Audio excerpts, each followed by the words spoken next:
So we live in a realm called space-time. And in this three-dimensional reality in space-time, there's an infinite amount of space. Space is eternal, right? There's an infinite amount of space. And if I'm local as a piece of material flesh and matter, local in an environment and time, or local in space and time, and I'm here and I want to walk to my hotel, I have one point of awareness, I'm aware that I'm here, and then I have another point of awareness, which is my hotel. And that's somewhere out there.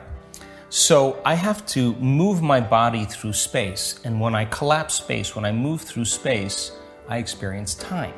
So time is the result of moving through space, right? And it's kind of a realm of Newtonian physics, the realm of the predictable, because we can fly from London to Los Angeles or San Diego. You know exactly how long it's going to take as long as you know the distance and the speed, right? So the world of Newtonian physics is the world of the predictable. So then if you're living by the hormones of stress, and stress causes you to put all of your attention on your body, when you're being chased by T-Rex, the arousal of the stress hormones causes you to put more of attention on your body. You're looking in your environment. Your attention is on your environment because that's where the danger is.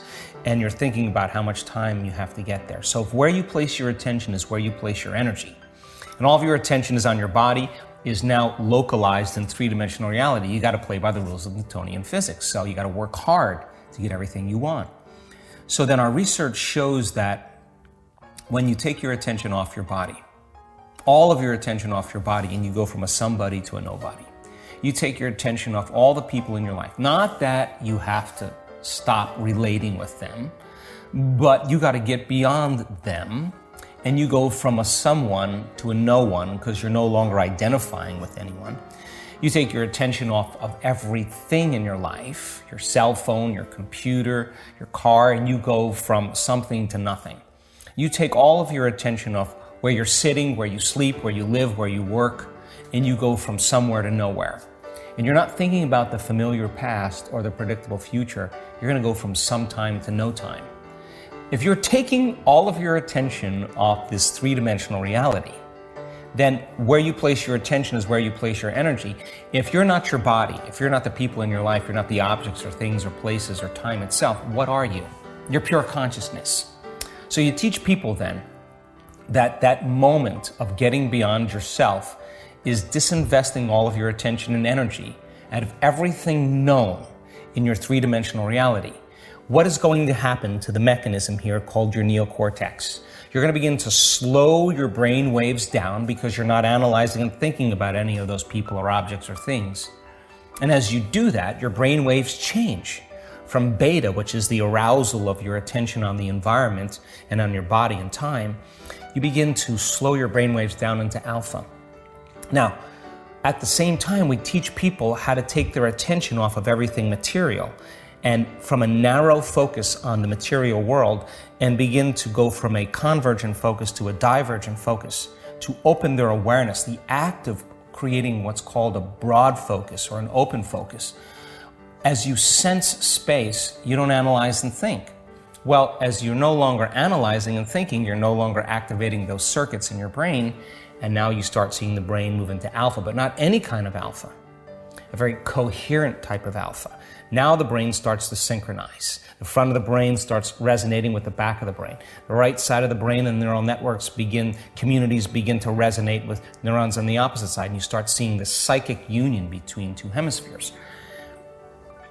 Some people do it so well that they slip into this realm called theta, coherent theta brainwaves. Now, this mechanism, the home of your identity, the seat of the known self, the memory bank of your past identity, the autobiographical self, lights go out in theta.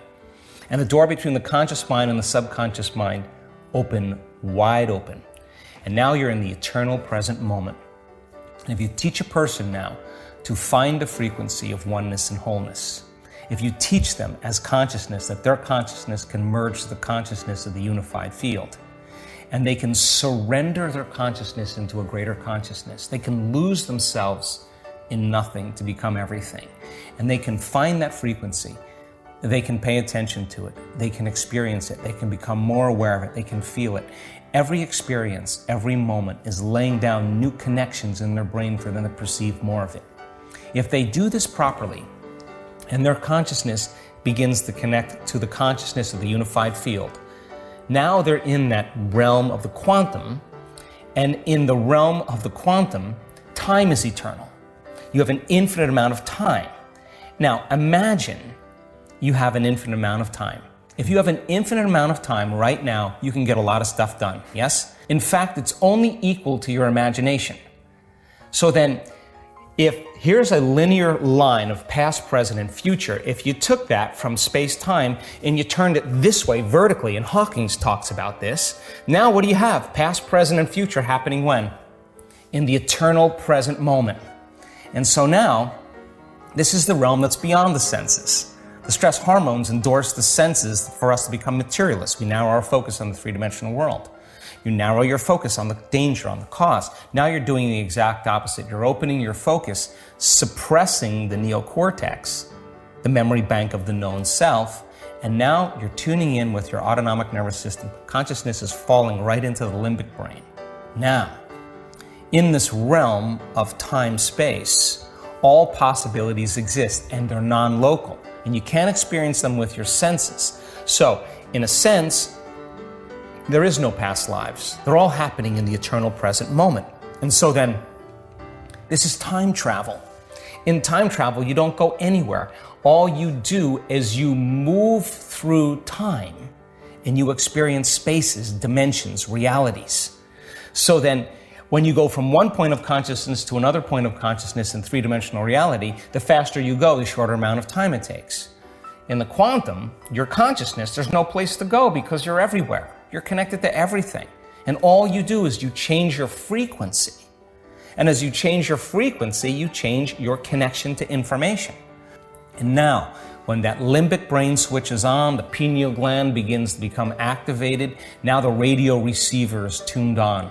And now the pineal gland acts as a transducer, and it's going to transduce a frequency, release the chemicals, the metabolites, to produce profound visual imagery. That's why it's called the third eye, profound visions. But the visions are not going to be out there. It's going to be more real in your inner world, and you're going to experience the mystery of who you really are existing outside of space and time.